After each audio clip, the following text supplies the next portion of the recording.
Rodrigo llega al estacionamiento de la oficina cada mañana a las 8:47 de la mañana en una BMW X5 negro mate que rentó hace 11 meses. El pago mensual es de 14,200 pesos en un contrato de 36 meses. Estaciona en el primer lugar disponible cerca de la entrada del edificio, no porque sea conveniente, sino porque el auto es visible desde la sala de juntas del segundo piso donde su equipo se reúne cada martes. Rodrigo trabaja en mercadotecnia corporativa. Gana 1,600,000 pesos al año. Cuando llegan clientes nuevos, él es quien los acompaña al elevador, y se asegura de que vean el auto al salir. La BMW no es transporte. Es una tarjeta de presentación hecha de ingeniería alemana y pagos mensuales que apenas puede costear. Carmen llega al mismo estacionamiento cada mañana a las 8:22 de la mañana. Maneja un Toyota Camry 2020 que compró seminuevo hace 3 años por 380,000 pesos en efectivo. El auto tiene una pequeña abolladura en la defensa trasera que nunca se molestó en reparar porque no afecta cómo maneja el vehículo. Carmen trabaja en la misma empresa que Rodrigo. Es la directora de operaciones. Gana 1,900,000 pesos al año. El patrimonio neto de Rodrigo es negativo, debe 290,000 pesos. Tarjetas de crédito, la obligación del arrendamiento, un préstamo personal de unas vacaciones que tomó el verano pasado, y un saldo en su Afore de 140,000 pesos al que ha estado aportando apenas el mínimo obligatorio desde que empezó a trabajar. El patrimonio neto de Carmen es de 18,700,000 pesos. Rodrigo parece rico. Carmen es rica. Trabajan en el mismo edificio. Ganan en rangos similares. La distancia entre sus realidades financieras se mide en décadas de decisiones distintas, y la más importante de todas puede verse sentada en el estacionamiento cada mañana. Uno eligió apariencia, la otra eligió acumulación. El auto fue donde comenzó la separación. Este video trata sobre por qué las personas más adineradas de México, de manera consistente y casi universal, manejan autos que te sorprenderían. No porque no puedan permitirse algo mejor, sino porque su comprensión del dinero es tan fundamentalmente distinta a la de la persona promedio, que el auto se convierte en la expresión más visible de la filosofía que los hizo ricos en primer lugar. Entremos en materia. El precio mediano pagado por los millonarios mexicanos en su compra de vehículo más reciente ronda los 530,000 pesos. Para quienes tienen un patrimonio superior a los 17 millones de pesos, ese número sube apenas a 710,000 pesos. Estudios sobre hábitos financieros de los segmentos más acaudalados en Latinoamérica confirman este patrón de forma consistente.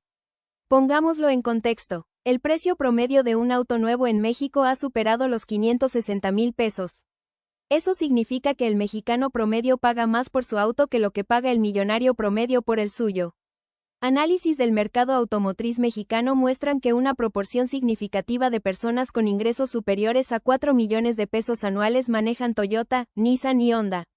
Estas son familias que podrían escribir un cheque para una Land Rover sin problemas, y la mayoría de ellos van al trabajo en una Corolla, una Camry o una Frontier. Las marcas de lujo representan una minoría entre los hogares de altos ingresos. La marca de auto más común entre los millonarios mexicanos, Toyota, seguida de Nissan, luego Honda. Mercedes no aparece hasta el cuarto lugar. BMW en el quinto. Más de la mitad de los millonarios manejan autos con más de 2 años de antigüedad. El millonario promedio maneja un vehículo de aproximadamente 4 años con unos 65,000 kilómetros. No son personas que no pueden comprar algo nuevo. Son personas que entienden algo sobre el dinero que la mayoría de los mexicanos ha sido culturalmente entrenada para ignorar. Los autos son el mayor destructor de patrimonio en la economía mexicana después de la vivienda. Y a diferencia de la vivienda, que al menos tiene el potencial de apreciarse con el tiempo, un auto comienza a perder valor en el instante en que firmas los papeles. Un vehículo nuevo pierde aproximadamente el 20% de su valor en el primer año. Para el quinto año, ha perdido cerca del 40%. Para el séptimo año, la mayoría de los autos valen menos de un tercio de su precio original. El pago mensual promedio por un auto nuevo en México supera los 9,200 pesos al cierre de 2025, según datos del sector financiero automotriz. Muchos mexicanos ya tienen pagos por encima de los 12,000 pesos. Los plazos de 72 meses, 6 años completos de pagos, se están normalizando. Esto significa que un número significativo de mexicanos está haciendo pagos por un vehículo que vale menos de lo que deben, durante la mayor parte de la vida del crédito. Están en números rojos, deben más de lo que vale el auto, y hacen ese pago cada mes en lugar de invertir ese dinero en algo que crece. Déjame mostrarte las matemáticas porque ahí es donde esto se pone serio. Rodrigo renta su BMW X5 por 14,200 pesos al mes. A lo largo de su contrato de 36 meses, paga 511,200 pesos. Al final, no es dueño de nada. Devuelve el auto y firma un nuevo arrendamiento porque regresar a un auto modesto se sentiría como un retroceso. Hará esto durante aproximadamente 30 años de su vida laboral, pagando en promedio 13,500 pesos al mes por un auto que nunca le pertenece. Carmen compró su Camry por 380,000 pesos en efectivo. Lo manejará durante 8 años. Su costo total de propiedad, incluyendo mantenimiento, diferencial de seguro y el precio de compra, resulta en aproximadamente 5,600 pesos mensuales a lo largo de la vida del vehículo. Después de 8 años, el auto sigue funcionando. Lo vende por 150,000 pesos, compra otra Camry seminueva por 390,000 pesos y repite el ciclo. La diferencia mensual entre el enfoque de Rodrigo y el de Carmen es de aproximadamente 8,500 pesos. Esos 8,500 pesos invertidos con un rendimiento promedio anual del 8% a lo largo de 30 años crecen hasta aproximadamente 12,600,000 pesos. Lee ese número otra vez. 12,600,000 pesos. No es una hipótesis, es la consecuencia matemática de la diferencia entre un pago de auto de 13,500 pesos y uno de 5,600 pesos, capitalizada a lo largo de una carrera. Es la diferencia entre jubilarse con opciones y jubilarse con angustia. Es la diferencia entre la libertad financiera a los 60 y la dependencia financiera a los 75. Todo por un auto, por lo que está en tu cochera ahora mismo, que elegiste basándote en cómo se vería ante los demás. Los 18,700,000 pesos de patrimonio neto de Carmen no vinieron de una estrategia de inversión secreta ni de una herencia familiar. La gran mayoría de los millonarios mexicanos son personas que construyeron su patrimonio desde cero, sin herencias significativas. Carmen es una de ellas. Construyó su riqueza a través de la brecha entre lo que gana y lo que gasta, y el auto es donde protege el mayor componente de esa brecha. Su decisión sobre el auto es directamente responsable de una parte mayoritaria de su patrimonio total. De una sola decisión recurrente que tomó hace décadas y que simplemente ha repetido cada 8 años. Estudios sobre hábitos de los segmentos acaudalados en México confirman que la inmensa mayoría vive consistentemente por debajo de sus posibilidades. Una proporción considerable nunca promedió ingresos de 7 cifras durante su carrera. Se hicieron ricos con salarios moderados haciendo algo que la mayoría de los mexicanos se niegan a hacer, vivieron por debajo de sus medios. Y el auto fue punto cero de esa decisión. Las 5 profesiones más frecuentes entre los millonarios mexicanos son ingeniería, contabilidad, docencia, administración y derecho. Maestros, personas culturalmente percibidas como mal pagadas aparecen en las listas de millonarios con más frecuencia que médicos especialistas y ejecutivos tecnológicos, porque la profesión no determina el resultado. La brecha lo determina, y el auto es donde la mayoría de los mexicanos destruyen esa brecha. Esto no es asesoría financiera, pero quiero que entiendas por qué el auto, específicamente, entre todas las categorías posibles de gasto, es la que separa a los ricos de todos los demás con más claridad que casi cualquier otra cosa. Hay 3 razones. La primera es la magnitud. El pago de un auto es típicamente el segundo gasto mensual más grande en un hogar mexicano, después de la vivienda. 9,200 pesos al mes es más de lo que la mayoría de las personas invierte. Es más de lo que la mayoría ahorra. Cuando esta sola línea del presupuesto se infla 5,000, 6,000 u 8,000 pesos por encima de lo necesario para un transporte confiable, el exceso de consumo aplasta cualquier otro comportamiento financiero. Puedes cancelar todas tus suscripciones, preparar café en casa, llevar comida al trabajo y negociar cada recibo, y el ahorro de todo eso combinado no compensará la diferencia entre un pago de auto de 5,500 pesos y uno de 13,500 pesos. El auto es la piedra grande. Los cafés son piedritas. La mayoría de los consejos financieros se enfocan en las piedritas porque son más fáciles de discutir. La piedra grande es donde está el dinero de verdad. La segunda razón es la duración. A diferencia de unas vacaciones, una cena o ropa nueva, el pago de un auto dura años. 48 meses, 60 meses, 72 meses. Es una extracción recurrente de tu vida financiera que corre en piloto automático durante casi una década. Y como es automático, tu cerebro se habitúa. Para el sexto mes, ya no sientes el pago. Es solo parte de tu panorama financiero. Has ajustado tu gasto en torno a él. Lo has aceptado como un costo fijo de existir. Excepto que no es fijo. Fue una decisión. Una sola decisión que tomaste en una sola tarde en la agencia, y que ahora te cuesta 9,200 pesos cada mes durante 6 años, mientras el activo que compraste pierde la mitad de su valor. La tercera razón es la presión social. Ninguna otra compra de consumo tiene el mismo peso de identidad social que un auto.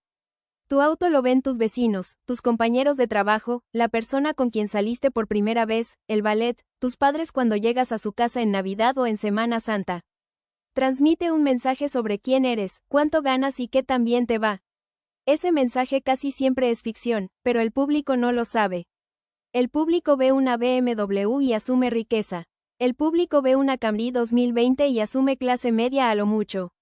La matemática social de la posesión de autos está tan profundamente arraigada en la cultura mexicana que la mayoría de las personas preferirían estar en quiebra con un auto bonito que solventes con uno aburrido.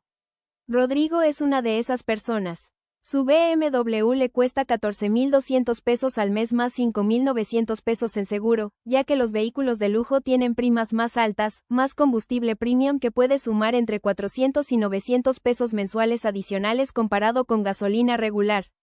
Su gasto mensual total en el auto supera los 20,000 pesos. Con un ingreso de 1,600,000 pesos anuales, eso es aproximadamente el 15% de su ingreso bruto destinado a un activo que se deprecia. Los planificadores financieros típicamente recomiendan que los costos totales de transporte no superen el 10% del ingreso bruto. Rodrigo está 50% por encima de ese umbral cada mes durante 3 años. Luego empezará de nuevo. El gasto mensual total de Carmen en su auto, promediado a lo largo de la vida de su vehículo, es de aproximadamente 8,100 pesos incluyendo amortización del precio de compra, seguro, gasolina y mantenimiento. Con sus 1,900,000 pesos anuales, eso representa aproximadamente el 5% de su ingreso bruto. Está en la mitad del umbral recomendado. La brecha entre el 5% y el 15% en un rango de ingresos de 1,700,000 pesos es de aproximadamente 140,000 pesos al año. Esa es la transferencia anual de riqueza futura de Rodrigo hacia la arrendadora, la aseguradora y las gasolineras, año tras año, mientras Carmen toma esos mismos 140,000 pesos y los coloca en fondos de inversión en CETES o en su portafolio de acciones indexadas que se capitaliza al 8% hasta que el número en su pantalla deja de tener sentido. Hay algo que me impactó profundamente cuando lo leí por primera vez. Thomas Stanley, en su investigación sobre millonarios norteamericanos, identificó un grupo específico al que llamó compradores consistentes de autos usados. Eran millonarios que sistemáticamente compraban autos usados en lugar de nuevos. Tenían las puntuaciones de frugalidad más altas de cualquier grupo en su base de datos. También tenían los índices más altos de patrimonio neto en relación con sus ingresos, los más altos. Lo que significa que, peso por peso de ingreso ganado, los millonarios de autos usados acumularon más riqueza que cualquier otro subgrupo en el estudio. Invertían un mayor porcentaje de su ingreso anual que cualquier otro grupo. Eran los ahorradores más disciplinados, los inversionistas más constantes y los más resistentes a la inflación de estilo de vida. La conclusión fue directa: la frugalidad era una razón principal por la que los miembros de este grupo eran ricos. Su frugalidad les proporcionó la base de dinero para invertir. No eran frugales a pesar de ser ricos. Eran ricos porque eran frugales. El auto no era un sacrificio. Era la fuente. Déjame presentarte algunos ejemplos reales, porque creo que es importante ver este principio operando a escala. Warren Buffett, en varios momentos uno de los hombres más ricos del planeta, manejó un Cadillac XTS 2014 que compró con daños por granizo. Daños por granizo. Un hombre con más de 1,7 billones de pesos en patrimonio compró un auto con abolladuras de una tormenta porque no vio razón para pagar precio completo por algo cosmético. Mark Zuckerberg ha sido fotografiado manejando un Acura TSX y un Volkswagen Golf, vehículos en el rango de 420,000 a 600,000 pesos. Ingvar Kamprad, el fundador de IKEA y uno de los hombres más ricos de la historia europea, manejó un Volvo 240 de 1993 hasta bien entrado el nuevo milenio. Estos no son golpes de publicidad. Son patrones de comportamiento consistentes con la forma en que estos individuos piensan sobre el dinero de manera fundamental. Para ellos, un auto es una herramienta, una pieza de metal que te mueve de un lugar a otro. En el momento en que se convierte en una declaración, se convierte en un pasivo, no solo financiero sino psicológico, porque estás tomando decisiones financieras basadas en lo que otros piensan en lugar de lo que realmente construye tu vida. Sarah Stanley Falla, investigadora especializada en el comportamiento de los segmentos acaudalados, resume esto directamente: gastar por encima de tus posibilidades, gastar en lugar de ahorrar para el retiro, gastar en anticipación de volverse rico, te convierte en esclavo del cheque de nómina incluso con un nivel estelar de ingresos. Esa frase, gastar en anticipación de volverse rico, describe a Rodrigo perfectamente. Maneja la BMW porque cree que está en camino de ser rico y el auto es un adelanto de la vida que está construyendo. Excepto que el auto está impidiendo la vida que está construyendo. Cada 14.200 pesos que fluyen hacia la arrendadora son 14.200 pesos que no fluyen hacia su Afore, sus CETES o su fondo de acciones. Está interpretando el futuro mientras lo destruye. El adelanto está consumiendo el largometraje. Quiero abordar algo directamente porque escucho la objeción formándose en las mentes de algunos de ustedes ahora mismo: necesito un auto confiable. Un auto barato solo se va a descomponer y me va a costar más. Lo barato sale caro. Déjame desmantelar esto con datos. Las clasificaciones de confiabilidad de Consumer Reports y de organismos similares en México muestran consistentemente que Toyota, Honda y Nissan se encuentran entre las marcas más confiables en circulación. Son las mismas marcas que manejan los millonarios. Una Toyota Camry 2020, que puedes comprar seminueva ahora mismo por aproximadamente 310,000 pesos dependiendo del equipamiento y kilometraje, te transportará confiablemente durante 300,000 kilómetros o más con mantenimiento estándar. Una Honda Civic cuesta incluso menos y ofrece una longevidad similar. No son chatarra, no son apuestas oxidadas, están diseñados para durar más que la mayoría de los créditos automotrices. El argumento de que los autos baratos se descomponen aplica a vehículos comprados por 30,000 o 40,000 pesos sin revisión y con 180,000 kilómetros ya en el odómetro. Nadie está sugiriendo eso. El punto óptimo que ocupan los millonarios es un vehículo usado en el rango de los 250,000 a 350,000 pesos, de 2 a 4 años de antigüedad, de una marca conocida por su confiabilidad, comprado de contado o financiado modestamente a 36 meses máximo. Esto te da un vehículo que ya pasó la curva de depreciación más pronunciada, aún bajo garantía o cerca de ella, y construido para funcionar otra década con cuidado básico. Un estudio encontró que una proporción importante de mexicanos cree que necesitas manejar un auto de más de 1,000,000 de pesos para calificar como rico. Cuando ese umbral se aplica a la base de datos de millonarios reales, más del 90% de ellos no calificarían. El 90% de los millonarios reales no manejan los autos que el público asocia con la riqueza. La brecha entre la percepción y la realidad es todo el punto de este video. Déjame hacer un escenario final porque quiero que veas el costo de por vida de esta decisión en ambos caminos. La persona A financia un auto nuevo de 560,000 pesos al 14% anual a 60 meses. Pago mensual, 13,000 pesos. Total pagado durante el crédito, 780,000 pesos. Al cabo de 5 años, el auto vale aproximadamente 240,000 pesos. Costo neto, 540,000 pesos. La persona A luego lo cambia por otro auto nuevo y repite el ciclo. En 30 años, asumiendo 5 ciclos, la persona A gasta aproximadamente 2,700,000 pesos en autos, sin contar seguros, gasolina y mantenimiento. Nunca posee un vehículo liquidado por más de unos meses entre cambios. La persona B compra un vehículo certificado de 3 años de antigüedad por 330,000 pesos de contado, lo maneja 8 años, lo vende por 110,000 pesos. Costo neto, 220,000 pesos en 8 años, o aproximadamente 2,300 pesos al mes. En 30 años, la persona B pasa por aproximadamente 4 autos. Total gastado, aproximadamente 880,000 pesos. Ahorro neto de por vida frente a la persona A, aproximadamente 1,820,000 pesos. Pero el número real es mucho mayor, porque la persona B invirtió la diferencia mensual. La brecha entre los 13,000 pesos de la persona A y los 2,300 pesos de la persona B es de 10,700 pesos al mes. Invertidos al 8% durante 30 años, esos 10,700 pesos mensuales crecen hasta aproximadamente 15,950,000 pesos, casi 16 millones de pesos, por una decisión sobre el auto. Por la decisión de manejar una Toyota en lugar de financiar lo que la agencia dijo que podías pagar. Por eso los millonarios manejan autos de 500,000 pesos. No es disciplina por el bien de la disciplina. No es privación ni tacañería ni incapacidad para disfrutar la vida. Son matemáticas. Matemáticas brutales, capitalizadoras, implacables que trabajan para ti o contra ti dependiendo de qué lado del pago del auto estás parado. Ahora quiero hablar sobre la arquitectura psicológica de esta decisión porque las matemáticas solas no explican por qué la mayoría de los mexicanos las ignoran. Si las matemáticas fueran suficientes, todos manejarían una Camry usada y se jubilarían ricos. No lo hacen. Algo más está operando debajo de la hoja de cálculo, y entenderlo es la clave para cambiar realmente el comportamiento. El auto es un ancla de identidad. Para la mayoría de los mexicanos, tu auto es la expresión diaria más visible de tu estatus económico. Tu casa la ven tus vecinos. Tu ropa la ven las personas en tu entorno inmediato. Pero tu auto lo ve todo el mundo. En el tráfico del periférico, en estacionamientos, en el drive-thru, en la salida de la escuela, dejando a alguien en una primera cita.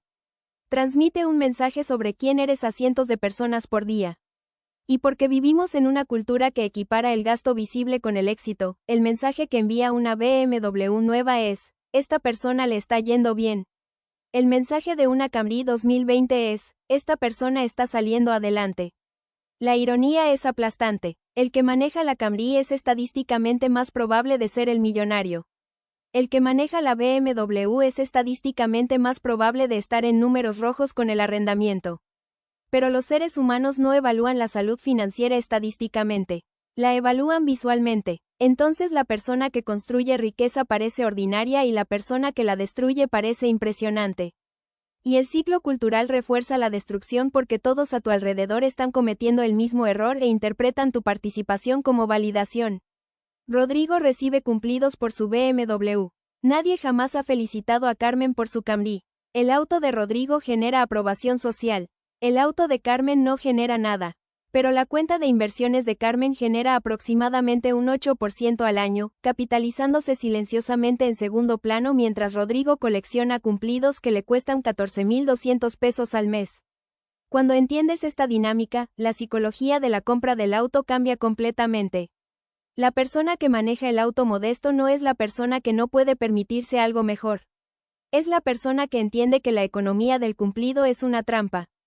Cada peso gastado en un auto que impresiona a desconocidos es un peso retirado de la cuenta que construye tu libertad. Los ricos han hecho las paces con ser poco impresionantes ante personas que nunca conocerán ni les importará su posición financiera real. Déjame cerrar con un contraste final entre Rodrigo y Carmen, porque creo que hay una versión de ambos en cada persona que ve esto. Rodrigo tiene 34 años. Si cambiara mañana mismo de su arrendamiento de 14,200 pesos a un auto pagado y usado, e invirtiera la diferencia durante los próximos 26 años hasta los 60, con un rendimiento del 8%, ese pago redirigido crecería hasta aproximadamente 14,800,000 pesos. Rodrigo llegaría a la jubilación con casi 15 millones de pesos adicionales por un solo cambio de comportamiento. No un cambio de carrera. No un negocio secundario. No una estrategia de inversión complicada. Solo un auto diferente. Carmen tiene 47 años. Ha estado invirtiendo la brecha del auto desde que tenía 26. 21 años de 8,500 a 9,500 pesos mensuales capitalizándose en silencio. Solo su portafolio de la brecha automotriz, separado de su Afore y sus fondos de inversión, vale aproximadamente 6,200,000 pesos. Espera jubilarse a los 58. Rodrigo, en su trayectoria actual, trabajará hasta los 67 y llegará con aproximadamente un tercio de lo que tiene Carmen. Pasará su retiro preguntándose qué pasó. Lo que pasó fue el estacionamiento. Lo que pasó era visible cada mañana a las 8:47 de la mañana cuando llegaba con su BMW rentada al lugar más cercano al edificio para que la sala de juntas pudiera verla. Esto es lo que quiero que te lleves de aquí. El auto que manejas no es un detalle financiero. Es una filosofía financiera expresada en pagos mensuales. Te dice todo sobre cómo alguien piensa sobre el dinero, qué prioriza, y si está construyendo riqueza o interpretándola. Los más acaudalados de México entendieron esto temprano. La mayoría lo entendió antes de ser ricos, que es precisamente por qué se volvieron ricos. No necesitas ganar 2 millones de pesos al año para construir riqueza. Quizás ya ganas suficiente. La pregunta es si entiendes qué decisiones te están costando más a lo largo de una vida, y si estás dispuesto a elegir diferente una vez que ves las matemáticas. Porque esto conecta con cada otra decisión financiera que tomarás en tu vida. El auto rara vez es un error aislado. La persona que financia un auto de 700,000 pesos suele ser la misma que está aportando apenas el mínimo a su Afore, cargando saldos en tarjetas de crédito, sin fondo de emergencia y viviendo sin un solo peso en inversiones. El auto no causó todos esos problemas, pero revela la filosofía que los causa a todos. La filosofía que dice me lo merezco ahora en lugar de estoy construyendo algo que dure. La filosofía que prioriza lo que la gente ve sobre lo que realmente se capitaliza. Cambiar el auto cambia la filosofía. Cuando manejas un auto por debajo de tus posibilidades, algo cambia en cómo piensas sobre cada otra decisión financiera. Empiezas a ver el dinero diferente. La suscripción se siente menos automática. La inflación de estilo de vida se siente menos inevitable. La aportación al fondo de retiro se siente menos dolorosa porque la decisión de gasto más grande, más visible y más socialmente significativa que tomas ya está alineada con la construcción de riqueza. Una vez que la piedra grande se mueve, las piedritas siguen. El estacionamiento olvida tu auto en el momento en que te alejas. Tu cuenta de inversiones recuerda cada peso que le diste o que no le diste, por el resto de tu vida.